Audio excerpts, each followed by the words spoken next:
Hi, I'm Jim McCann, founder of 1-800-Flowers.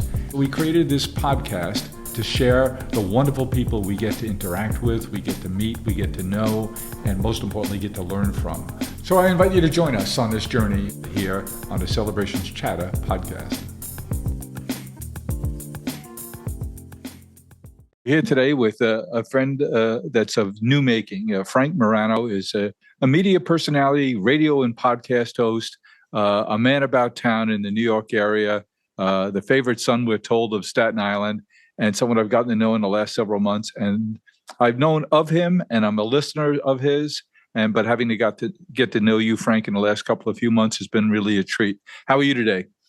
I'm doing great, Jim. It's been great to get to know you a bit as well. I've known of you for many years, and it's been a real treat to be able to have these conversations with you on the radio these last couple of months. And I have to tell you, I've always been impressed with your kind of innovative nature of doing business and things of that nature. But the thing that I've been really impressed by, and the thing that I've been inspired by, and a lot of our listeners have said the same thing, is this spirit of what I'll call relentless positivity that you seem to exude, which is absolutely contagious. After I talk to you, whether it's on the air or off, I always feel a little guilty if I ever am wallowing in, woe is me, I'm having such a bad day, because you've really helped me to kind of always find the silver lining in whatever kind of adversity you might be facing with on a day-to-day basis.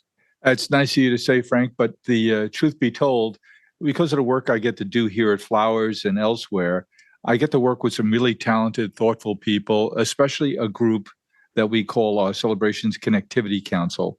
This started at the beginning of COVID, Frank, and we were struggling to say, how are we going to communicate with our customers when COVID first broke out?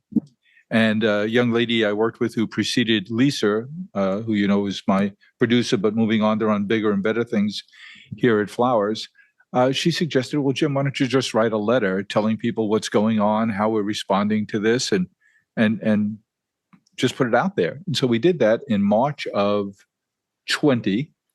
And along the way, I just picked up a collection of really, really thoughtful people, all of whom happen to be really well-known and talented psychologist. And I'll give you an example. There's a fellow by the name of Dr. George Everly. And Dr. George is a brilliant man. And up until September of last year, was a COVID buddy of mine. What I mean by that is we'd never met in person, but we genuinely became good friends, which I didn't think you really could do, but we did. And he's a professor at Johns Hopkins down in Baltimore. He's at the Bloomberg School of Public Health. He's taught at Harvard. He's a fascinating story. But I wrote him a fan letter. Back in the spring of 20, he wrote a terrific piece in Psychology Today that had a big impact on me. And I wrote to him saying, I thought it was fantastic, and I hope that someday we have occasion to chat. And he wrote back, he said, well, I'd love to chat with you. I'm not sure why you want to chat with me. And that's how it began. So he's a terrific guy I get to interact with all the time. Dan Willingham, who we just had on the podcast this past weekend, another terrific guy. Chloe Carmichael, Joel Weinberger. I mean, these are fabulous, thoughtful people. And I get to interact with them all the time. So they keep me on the straight and narrow. When I find myself drifting off, I have a dozen professionals who will whack me into line. Well, that's wonderful. I mean, I'm listening to such an illustrious list of podcast guests, including George Everly and everybody else. And I'm thinking, it's like that old Sesame Street routine. Which one of these doesn't belong here? And it's me. I feel a bit out of place. But thanks for having me. It's great to be on. So I'm a fan of yours. I like so much what you do. I'd like to introduce you to our community, which is quite a community now. And I get so much joy out of hearing from people about the impact we have on their life. And you've had that impact on me and my life with the guests that you have, with the subjects you carry. I mentioned that you're a radio and podcast host. You have a show called The Other Side of Midnight, which is syndicated now, but started on WABC 77 in New York City.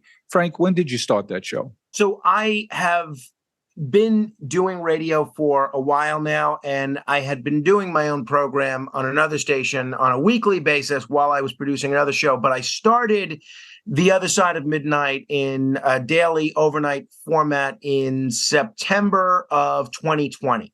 And we've been going strong ever since. And then in early 2022, that's when we first began to be syndicated. And, we've been adding a bunch of stations here and there. And so far, the response seems to have been great. And I'm thrilled to hear it because, honestly, it's the most fun I've ever had. Not just the most fun I've ever had working, just the most fun I've ever had doing anything, period. It's a real hoot to be able to do this show. And honestly, Frank, when you say ever, that's a short time. You're a youngster. I've got more gray hairs, I think, than you do. Jim. You got more hair for sure. No, I can tell you this. It's like it doesn't even feel like work. Each and every day is a real joy, and I really consider myself blessed to be able to do this show. And I'm real grateful to the owner of the station, John Katzimatidis, for giving me this opportunity. It's honestly what I've always dreamed of doing.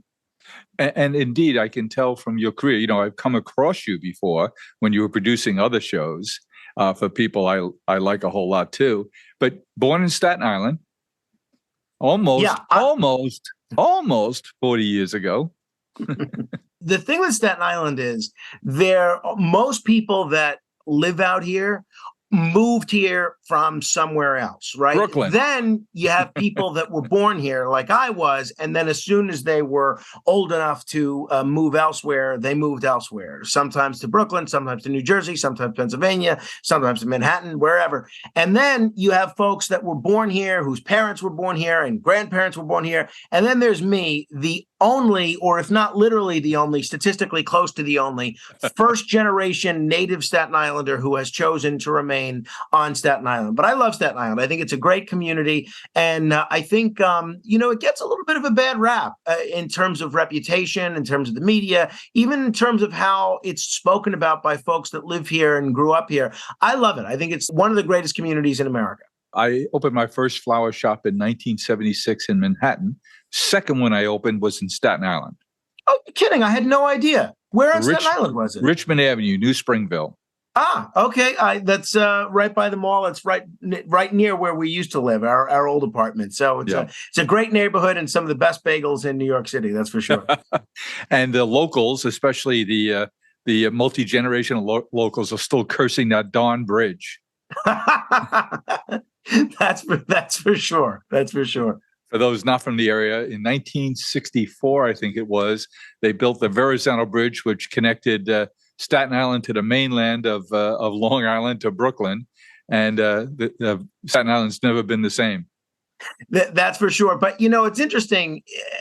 In a lot of ways, not to make this too much of a Staten Island discussion, it's sort of like the whole immigrant discussion in America, right? I mean, everybody came to America from somewhere else, wherever that somewhere else is, in the hopes of a better life for themselves and for their children. And then kind of the next generation, the generation after that, you kind of get this a little bit of an ingrained, oh, we're here, why should anybody else come here kind of a thing. It's a little bit that way with the bridge. My parents both came here from Brooklyn, and then everybody of my generation, we all kind of take the attitude, those people from Brooklyn, who needs them coming with their traffic and their craziness. So, but yeah, I like the bridge. It's one of the largest suspension bridges in America, and it's certainly quite beautiful. What's the toll now? So now they mask it because there's cashless tolling and you can only pay with Easy one way. Pass. But I think the Easy Pass, Staten Islanders get a discount, which if you take the bridge and you're a Brooklynite, it's not so great. But a Staten Island, the toll, the Easy Pass and Staten Island discount, I believe it's on order of $10, and it's a bit more if you don't have $18 if you don't have any. If you're and not going a local. up and going up. They just raised it. Amazing. I a few weeks ago had a chance to have a conversation with three guys who appeared on the show The Sopranos, and they were three characters, and they formed a coffee company called Omerta, and one of them, Dan Grimaldi. Was talking about he lived in Dyker Heights when the bridge opened up. And he said the bridge toll then was 25 cents, and they swore they'd take the toll booths down when the bridge was paid for. And I love those three guys. I was fortunate enough to interview the three of them as well, and what great storytellers and what Oh, they great were terrific. characters. They were fun guys. And Dan Grimaldi, especially a professor at Kingsborough Community College, a real intellect as well. But all three of those guys, great guys, including especially Robert Finero, the only Staten Islander in the bunch. But that's one of those things where there's nothing in writing that says that once the bridge went up, that they were going to take it down once it was paid off. But it's one of those things that everybody that was alive on both sides of the bridge believes happened. So whether it's something that's sort of an urban myth that's become reality, or whether there was a whispering campaign, the MTA or whomever put the bridge up at the time was smart enough not to put anything in writing about it being taken, about the toll being taken down after it happened. Dan Grimaldi, a good Dyke Heights boy who since moved back to Dyke Heights, as I'm sure he told you, having moved away for 30 years, and now he's back living in Dyke Heights. And yes, indeed, he's a professor and has been for over 40 years at Kingsborough Community College in mathematics, and got his PhD at a little place down in New Jersey called Princeton. A terrific actor. I mean, I'm a fan of that show, The Sopranos, and I really hadn't watched it since it was on, but my wife had never seen it. So about a year or two ago, I went back and watched the series for the first time. And unlike a lot of other shows that are great in their time, but that don't necessarily hold up years later, yeah. That's a show that I really do think holds up. And Dan Grimaldi, I think, is one of only 3 actors on the show to play 2 separate characters on that show. So all great actors. And he tells the story, of course, that it wasn't scripted, that David Chase liked him so much after he had him whacked that he said, you can only play the twin card once. You're back next year, kid. Yeah, whacker's remorse, I suppose. So went to school local, too, NYU? Yeah, I'm a New Yorker through and through. And, unless I'm publicly disgraced and exiled from here and can't live anywhere else, this is the only place. Which could happen. Exactly. And this is the only place that I would have ever hoped to live and would ever want to live and work. So yeah, NYU was the only school that I ever wanted to go to. And again, I've been very lucky in all my endeavors to have the only job that I ever wanted, which is doing overnights at WABC, and to go to the school that I had hoped to, NYU. Yes. So before you got this terrific opportunity in 2020 to do the overnight show there at WABC, a station that's over 100 years old, and I think it has the best and biggest broadcast signal in the country. Yeah, at night, when I'm fortunate enough to be on, you can hear 770 on the radio in, depending on the night, probably about 38 states. And I've gotten calls, not people listening online, but people listening over the air on the radio in Canada and Virginia and West Virginia and Massachusetts and Pennsylvania, in North Carolina. It's really staggering the breadth of the signal of WABC. I don't know if you saw the film The Holdovers. Did you see it, Jim? I don't know. With Paul Giamatti. It's nominated for an Oscar. It's yes. Oh, so there's this one scene, and you might have picked up on it because, you have a finely tuned ear to radio, but there's this one scene where the characters are listening to 770 in around Christmas 1970. And folks, the school that they're listening at is in New England. And some folks were saying, oh, that's not realistic. They wouldn't be listening to a New York radio station up in New England. When the truth is they would be, because the signal of 770 did reach and does reach New England, especially on the overnight. Day, yes, exactly. Because they turned up the power. It's a little complicated, but there are some stations that are just daytimers, and they have to power down at night, and 770 at WABC doesn't have to. So because other stations that are close to it on the frequency do have to power down, we have sort of an uninterrupted signal on that frequency from here to New Mexico at night. So in your radio career, your broadcast career since NYU, you did a lot of production? Yeah, I produced. So I was an intern at WABC while I was at NYU, and then worked there part time as a producer and doing some other things. And I would always kind of find a way to weasel my way onto the airwaves. And then I was producing the Curtis and Kubi show, and then Curtis Lewa's solo show.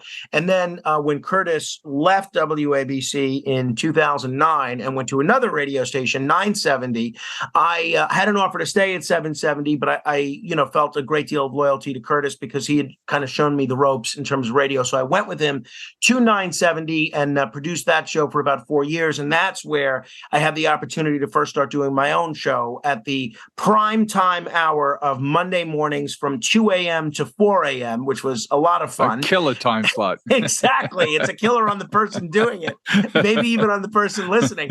And so I did that for about a year. And then I did Friday night into Saturday morning from 1 a.m. to 4 a.m.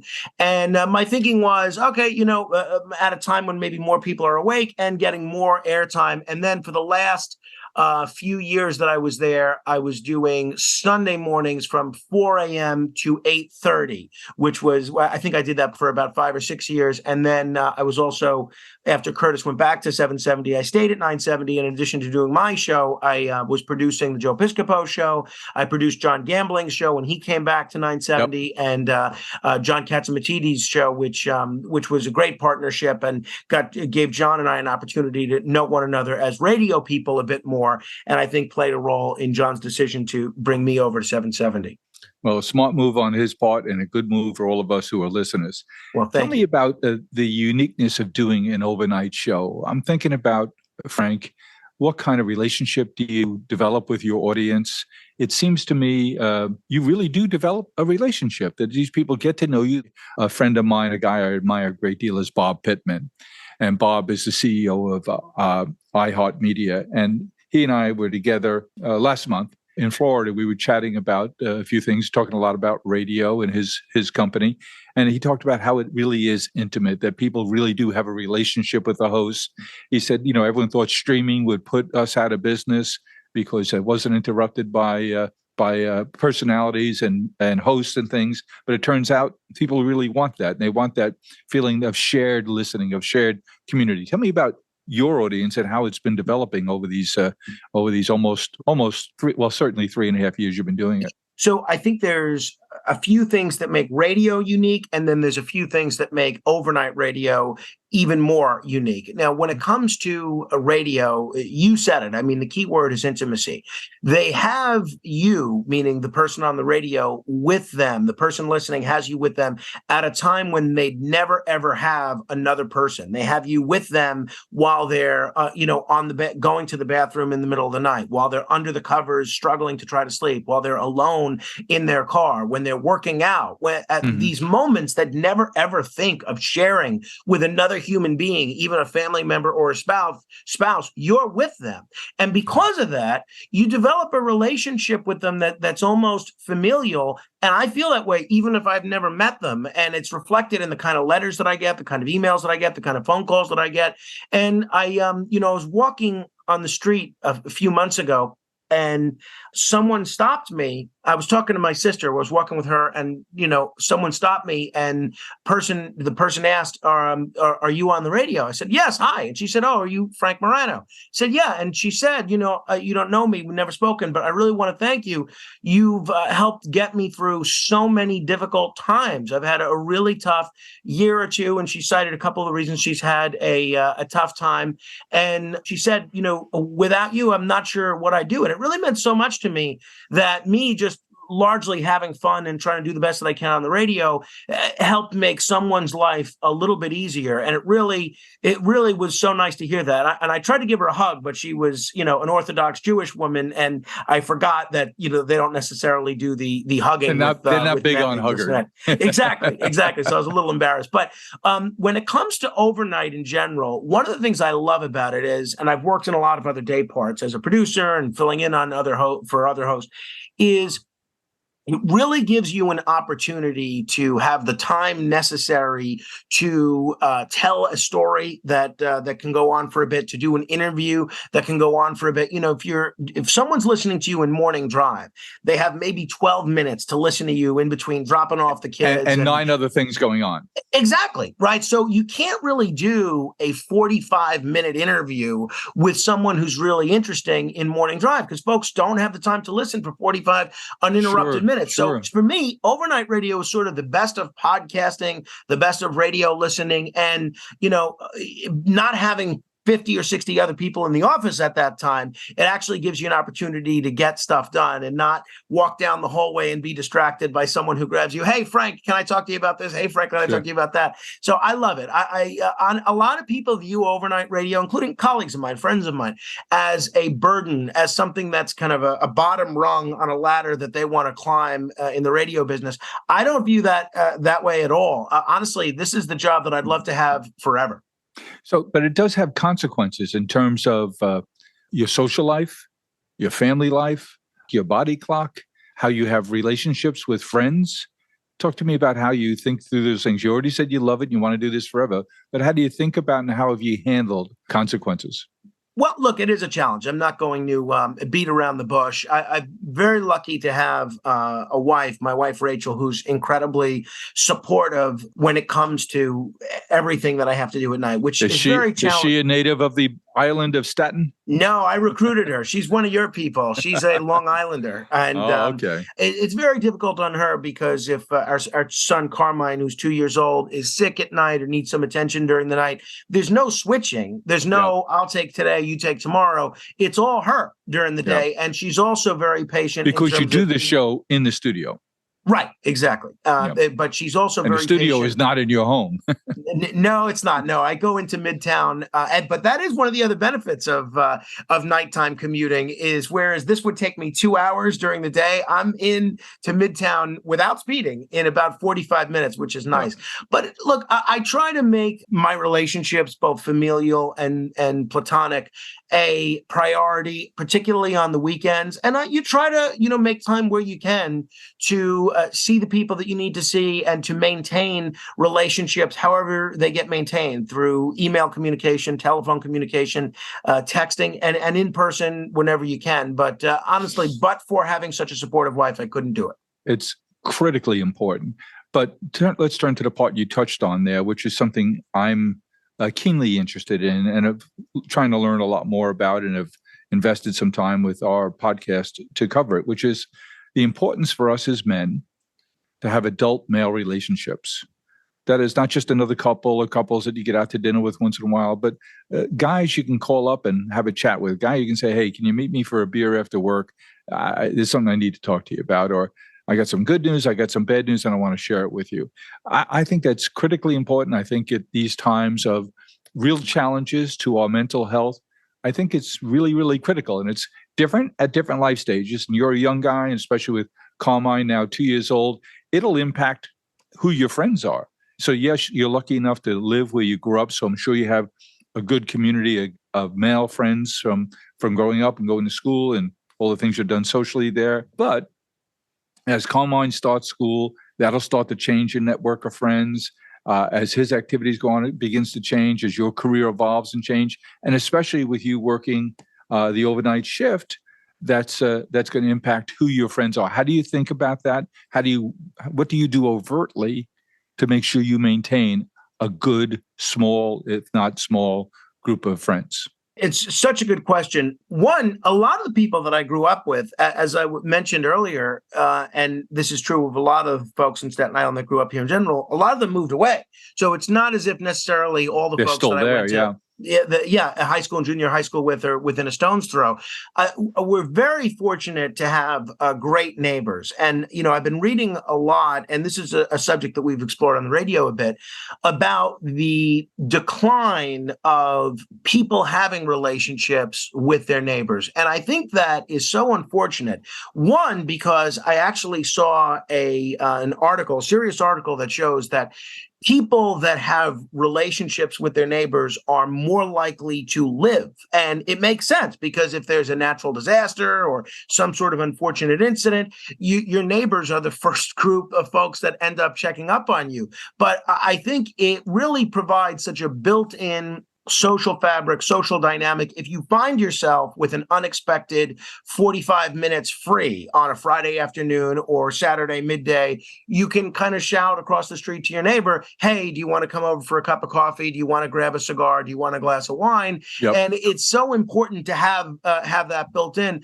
Other than that, with the overnight hours, one of the things that I've done is I've cultivated a list of people that are similarly nocturnal that I can call on the way home as I'm driving home, which not only makes sure I stay awake while I'm driving home, but it makes sure I'm stimulated and using that 45-minute to an hour car ride home productively. Yep. And in this case, to build relationships. But honestly, and this is one of the reasons that I so enjoy having you on my program is because you spend a lot of time talking about this as well. I view my social network, and I use social network not in the Facebook or Twitter sense, but in the old school sense of the real word. sense. Yeah, I view it as my greatest asset, right? I don't think that I have no greater intellect than anybody. I would think, if you look at talents, I'm not much greater than anybody in terms of anything else. The one thing I do take a great deal of pride in is that I've spent a lifetime cultivating a whole lot of relationships and close relationships that take a lot of work, because when these folks are there for you, you need to be there for them. And sure does. That means driving them to the airport, attending a wake or a funeral, or just being there when they need to talk to somebody. But honestly, it's the source of, other than my family and the work that I'm doing on the radio, my greatest pride. I really am very proud of this group of friends that I've built over the years and put a lot of work into maintaining. Well, that comes across. And the fact that you want to have those relationships and you're willing to work at that comes across in everything you do. It's my sister's birthday. Go to 100flowers.com. They have tons of great birthday gifts. Wow. Wow. Wow. Happy birthday, baby. Wow. Yummy. I got to contain myself. 1-800-Flowers. Celebrate the people you love. Speaking of friends, you and I have a friend in common in Andrew Yang. And I just got to spend some time with him 2 weeks ago. Tell me about your political interests. You talk. I know you're very knowledgeable about the electoral process here in New York. You're kind of active in politics in your home borough. What do you think of the current political state of things, and in particular the work that you and Andrew are doing in terms of ballot access and electoral reform? Well, I'm very impressed with Andrew Yang. I was impressed with him in his presidential candidacy. He came across as, to me anyway, as smart, as honest, as reform-minded, as someone very forward-thinking, as someone that didn't want to just take cheap shots, but actually was a big thinker and caused me to think about ideas that, I'd never really thought about before. And then I loved his book when he wrote his book, and I love what he's doing now in terms of trying to build the Forward Party, because I really think America would be well served by additional alternatives to the two parties. And anybody, even if they're people that I don't necessarily agree with on the issues, anybody that's working to build more options for voters and more viable options has my admiration, because really it's a thankless job. It's a job that doesn't get you rich. It's a job that doesn't get you girls. It doesn't get you glamour. And yet Andrew Yang is in the trenches doing that every day. And I love that. As far as the political system, I almost think it's very Dickensian in that it's the best of times and the worst of times. It's the worst of times in a lot of respects because the plurality of Americans seem to not be relishing the prospect of a rematch between the two major candidates that were on the ballot in 2020. But I think it's the best of times in that there are all of these odd coalitions of people that are forming on different issues. there's this Supreme Court case now having to do with freedom of speech in which the NRA is allied with the ACLU on a free speech case. Who would have thunk it? Yeah, exactly. But this is kind of the era that we're living in, right? When it comes to some of the things that we're seeing in terms of foreign policy, you have folks, on the far left, like Elizabeth Warren and Ro Khanna, allied with folks on the super far right, like Matt Gaetz and Marjorie Taylor Greene. And one of the reasons I love to see that, regardless of the merits of the individual issue, is because in my experience, and I'm sure it's similar with you, Jim, when you get people together, even if one has Democrat shirts and one has Republican shirts, and they're predisposed to disliking the other club, when you get people together and you strip away those labels and you just start talking about issues, it's shocking how much regular people have to agree on regular bread and butter issues and all sorts of even political issues when you take away the kind of pro wrestling style political labels that they deal with. So one of the things that I'm pretty optimistic about and excited about is these unusual political partnerships that we're seeing take place on the national stage. And I hope that that translates into regular people recognizing that their neighbors are not enemies to be destroyed, but people that even if you only agree with them on 2 out of 10 issues, you work with them on those 2 issues towards your common goal. There's another friend of mine who, if you don't know, you should know. He's a terrific guy. He's the associate dean at the Yale School of Management. His name is Jeffrey Sonnenfeld. And he runs something called the Mayor's College, where he brings in mayors from smaller markets, mid-markets, not so small, actually, and brings 30 to 50 of them in at a time and does a whole training program. He runs that in conjunction with the Yale CEO Leadership Council. So he combines his speakers and his panels over a few day session. And his line is, it's amazing when mayors get elected, they tend to move very, very quickly to the center because they have to get things done. They have to be practical. They have to get consensus. They have to meet budgets. They have to get things passed, and they have to be centrist. And I think what you're saying is very much evidenced by what he finds with the mayors. You have to get things done.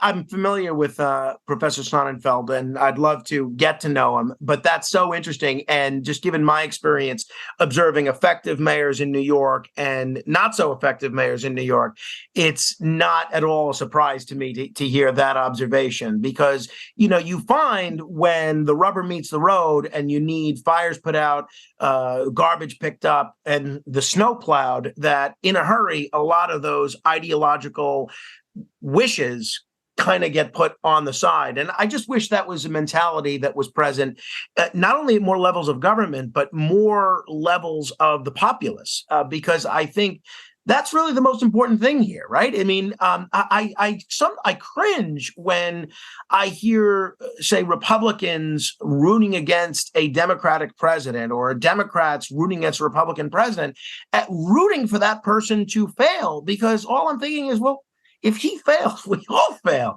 You should want him to do the best job possible, because we've got to live in this country. Absolutely. Or this community, whatever the community is. Which stands to reason there's a current fight in New York City going on that I know you've opined about a few times, which is the legislation that a police officer has to record each and every contact they have with the public, which should be nothing but an unmitigated disaster. And Mayor Adams has to veto that. The question is, will his veto get overridden here? What's your thoughts on that? Again, I have followed that pretty closely, and I agree with the mayor for most of the reasons stated. Well, first of all, in terms of traffic stops, as you saw with the recent incident involving the stopping of Councilmember Yusef Salaam, a lot of these stops are already recorded. And if we're going to actually make police officers, take a transcript of every innocuous encounter they have with a passerby on the street, one, I'm concerned that this would have them bogged down in paperwork ad infinitum, but I'm also concerned that it would diminish the level of interaction, positive interaction, between police and community. And, I'm not a law enforcement expert by a long stretch. But you are a behaviorist. And what behavior would that incent, and what would it disturb?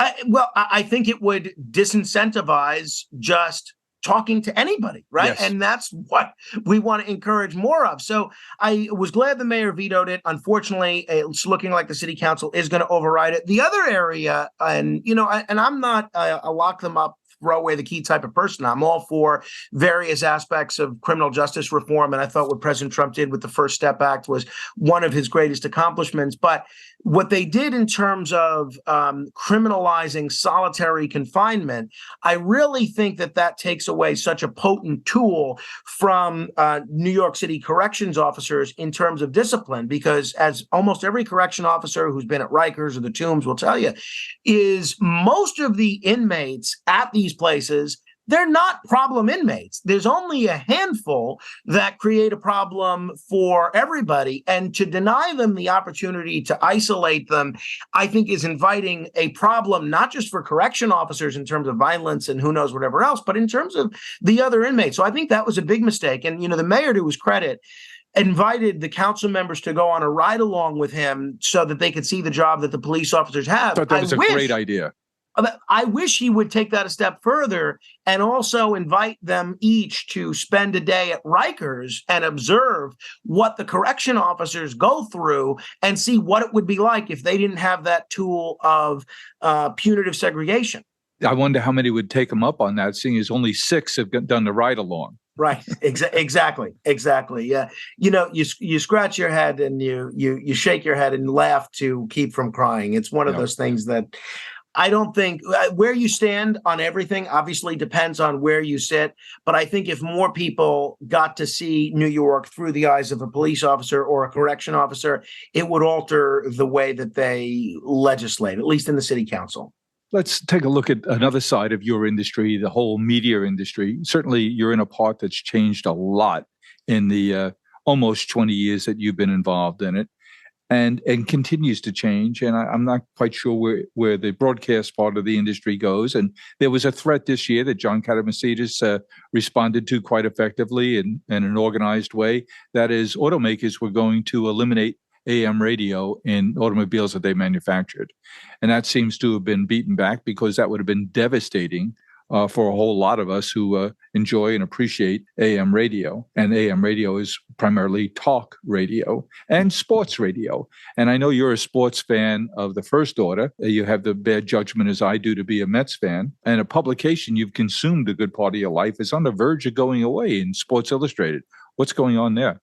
Well, so in terms of AM radio, I was just reading an article about this, and this is another one of those areas, as we were just discussing, you've seen unusual partnerships where you have liberal Democratic senators like Ed Markey partnering with conservative Republican senators like Ted Cruz to try to beat back what the auto manufacturers are trying to do when taking AM radio out of cars. Now, for starters, let's look at why they're claiming AM radio needs to be removed from cars.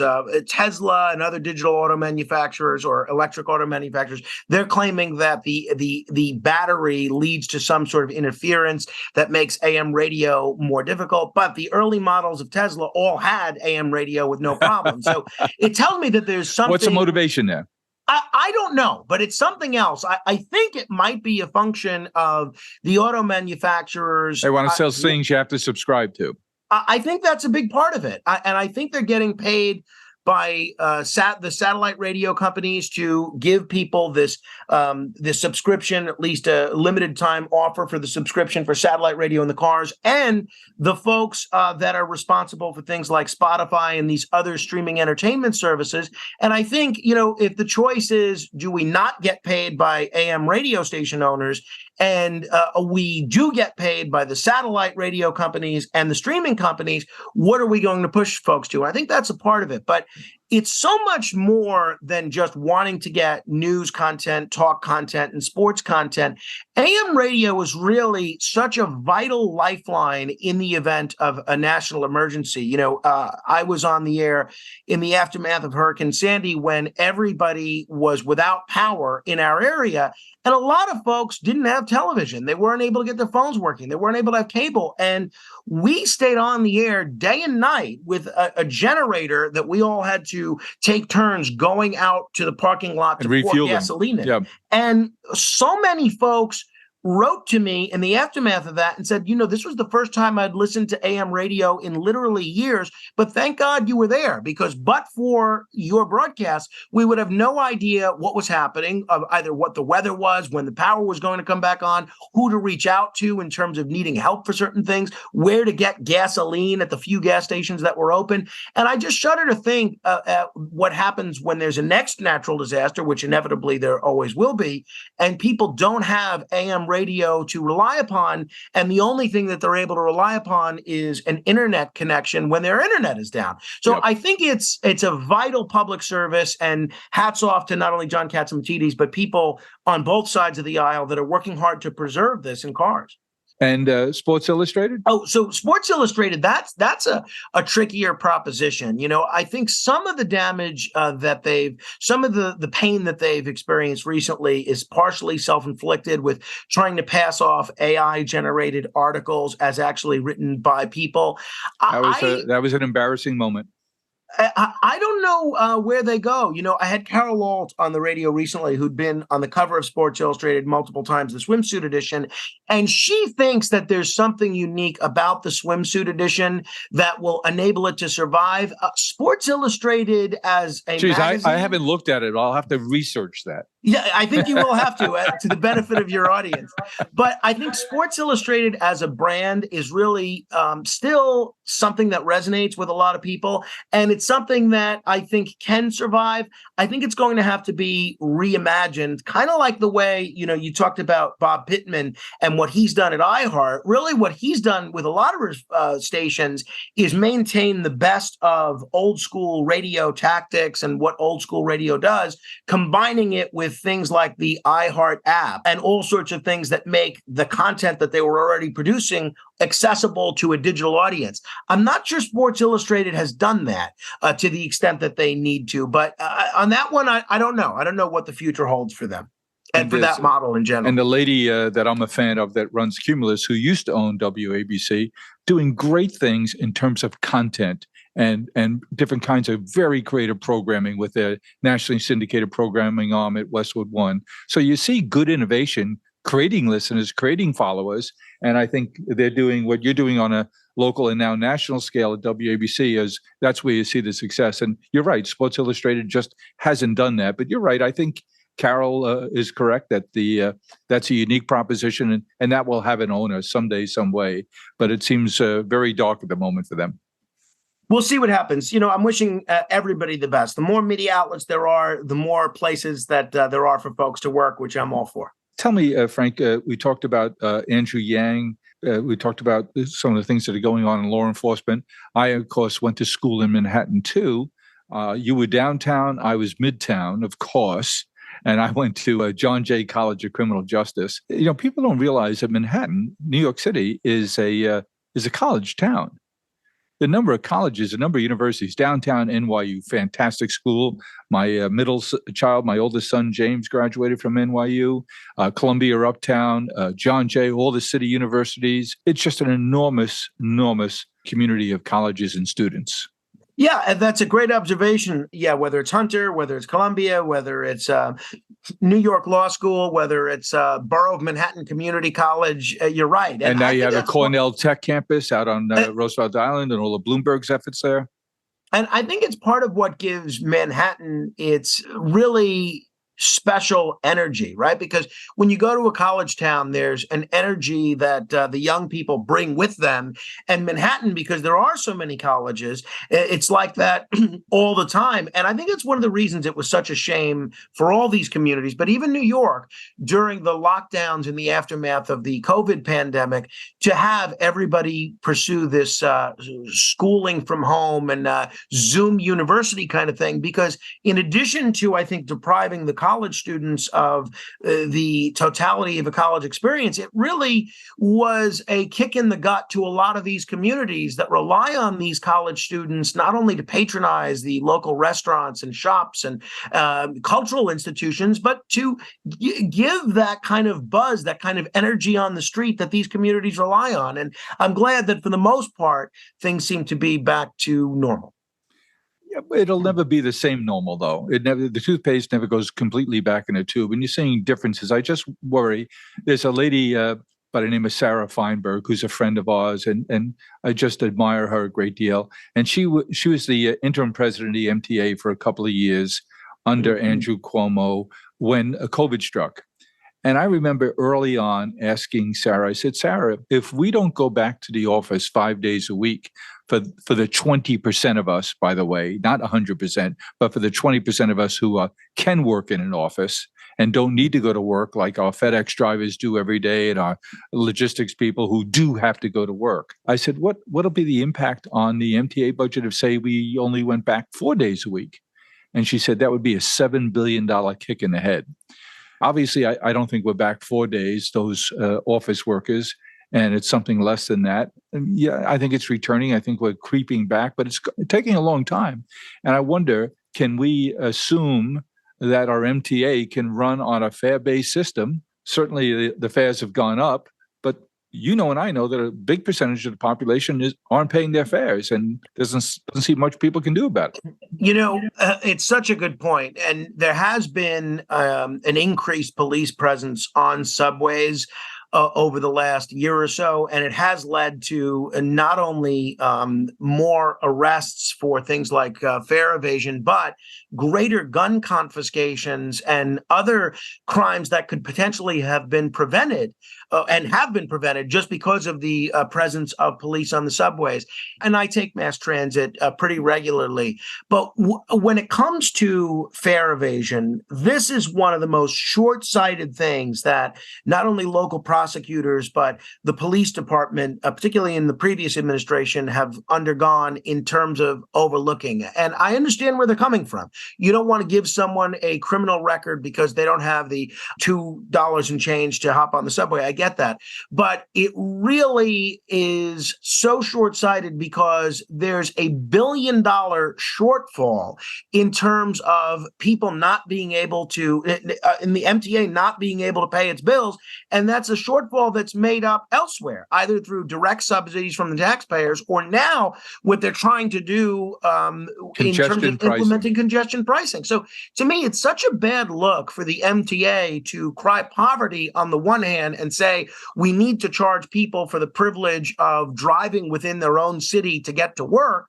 But on the other hand, saying, well, 60% of people that take the bus, we're not even going to attempt to get the fare from them. It's just. But more than that, Frank, I realize more than that, Frank, it creates a cancerous division in our culture. You're exactly right. And it exaggerates the worst of us. No doubt about it. And on a much more serious aspect, it allows people that have committed other crimes to continue to terrorize strap hangers. And that is the just awful, right? I mean, so that is one thing that I really do wish local law enforcement and the MTA and some local prosecutors would make more of an effort to crack down upon, because there's people like Commissioner Bill Bratton, who's worked for both Democrats and Republicans, and I think is an independent himself, have said fare evasion is one of those crimes that may seem insignificant, but it leads to so many other crimes. Was he the originator of the broken windows concept? He credits Jackie Maple. Jack Maples, right, with a lot of the ingenuity for that, and George Failing from the Manhattan Institute. But I think in terms of implementation, when he was the head of the transit police, and even with some of the work that he'd done in Boston, he was certainly an innovator in using broken windows when it came to law enforcement. And I think like the results speak for themselves. I mean, what a remarkable career, Bratton. He's a terrific guy, and he ran the police departments in Boston, New York City, and Los Angeles. It's just amazing. Absolutely amazing. And he's someone that I have a great deal of admiration for. And I think that, he's my kind of policeman. And I can't say enough good things about him. We've been lucky to have a few good ones here in New York, and none more than the original great police commissioner. There's a young man I wrote a note here to introduce you to. His name is Brendan McGuire. Brendan's a couple of years older than you, terrific, accomplished prosecutor. He worked in the U.S. Attorney's Office for 10 years, where he ran the biggest bureaus and had the biggest high-profile cases. Went into private practice at a firm called WilmerHale, where he did terrific for 5 or 6 years. I was lucky enough to introduce him to John Jay College, where he joined our board. And back in November of 20, when Mayor Adams was elected, but not yet inaugurated, Brendan wrote an op-ed piece in I think it was in the Daily News, where he encouraged Mayor Adams to take public service and integrity of public servants seriously in this op-ed piece. To his credit, Mayor Adams gave him a call and said, let's have breakfast. And they did. And after several meetings, he asked Brendan to join him as effectively his chief counsel. And so Brendan did that for 2 years and just left in September or so. To return to private practice. But he has a vision that WilmerHale, with the influence they have, can be a really big and important voice in helping, in particular, cities but governments in general, think about how to handle big, thorny, difficult issues. And you two are such kindred spirits. I look forward to introducing you. But his dad was the longest-serving police commissioner. Right. Robert McGuire, right? Robert McGuire, who's a friend of mine. And he served under Ed Koch. And I think he was the first of the modern era of really thoughtful, reformed, effective police commissioners. I'm familiar with the public service career of both McGuires, and I'd love to get to know, the younger McGuire. And I read that op-ed 3 years ago in the Daily News, and I thought he was right on the money. And I'm glad, kind of gives me faith that Eric Adams is surrounding himself with people like that.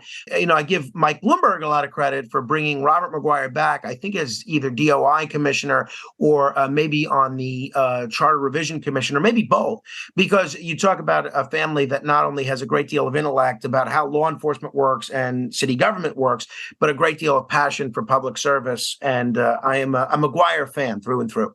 And there's a third McGuire who started that, who is a detective in New York City, in the Bronx, in the Throgs Neck section, Robert McGuire's father, so Brendan's grandfather, who was the first officer in the Marine unit for the NYPD. Wow. And his first job was, if you're going to be in the Marine unit, you have to build our boat. And he did that.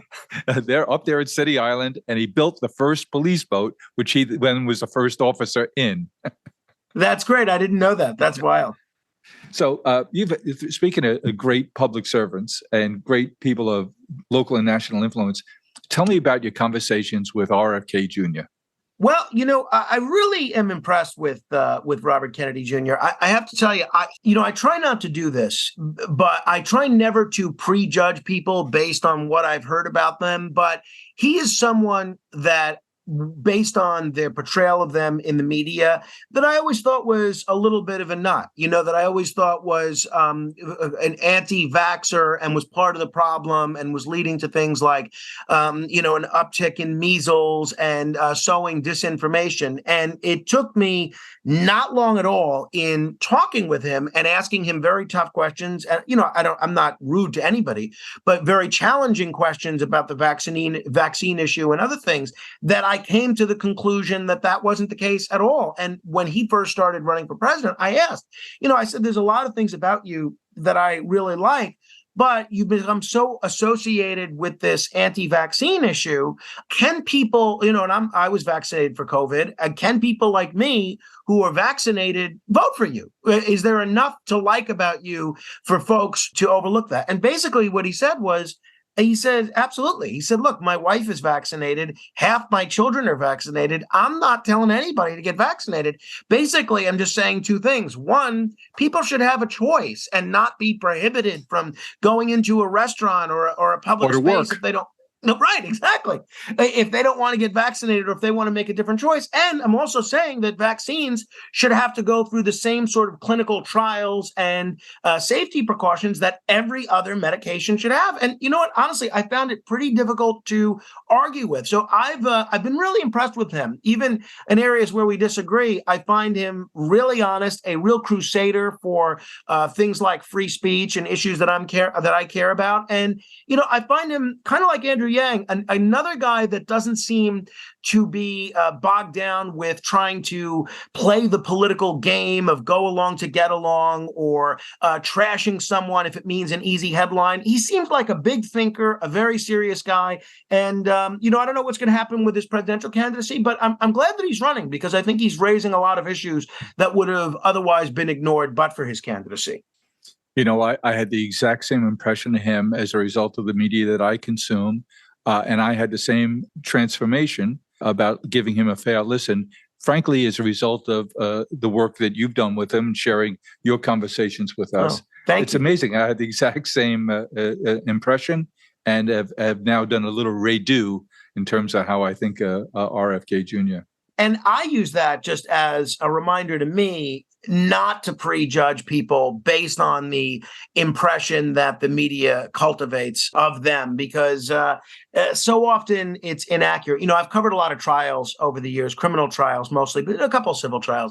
And it wouldn't be unusual for me to sit in court all day long and then read the articles about what had transpired in court that day. Sure. And then think I was at a different trial than the one that I'd been to. Not only in terms of getting the facts, having them different from what I remember and from what my notes showed, but the fact that they're focusing on things that I didn't even think were important and highlighting things that I thought were totally out of left field. It just goes to show you that, again, where you stand depends on where you sit, and you should make an effort not to prejudge based on what the media tells you, including me. Exactly. And that's what I find so refreshing about your show. You're willing to be challenged. You want to be challenged. You provoke your community of audience to disagree with you. It's fun to listen to. And it's been a treat to get to listen to you and talk to you today. Frank, you're a wonderful guy. You're thoughtful about so many things. It's been a treat for me to get to know you. When you got this job here, I've been a fan of talk radio, particularly late night and overnight talk radio my whole life. And being a New Yorker, I've heard some of the greats of all times. And they're going to talk about you in that same breath of the greats of all the time with what you've accomplished in your short and young career. But I can't wait to see you continue to develop and prosper and be an enlightened voice for all of us to make it interesting, to make it fun, and to challenge how we think about things. And I think you're going to do a lot more of that in your career. And I think we're all in my little community here going to be proud to say we knew you earlier on, and we've gotten to know you better and better over the years. Well, Jim, thank you. I've really enjoyed this conversation. I'm grateful to you for having me on, and I'm incredibly appreciative of your willingness to come on the radio with me. I've enjoyed getting to know you a bit. I look forward to continuing to further our conversation. And as someone that knows great radio talent and has clearly very refined and sophisticated tastes, I thank you for your appreciation of my program and your nice words. Thank you. All right. Go hang out with Rachel and Carmine before you have to make the trek. I'll do that. Thank you, Jim. Take care. Thanks, buddy. We put our heart into everything we do. We are farmers, bakers, florists, and makers who grow and create with a passion. Made with love at every step of the way. Because at the end of the day, we know you're sending more than a gift. 1-800-Flowers, share with love. Well, I hope you enjoyed what you heard, and I know I'll be sharing it forward. I hope you get to as well. Let's keep the conversation going. Follow me along on Twitter at Jim 1-800-Flowers and on LinkedIn at Jim McCann. Hope to talk to you soon.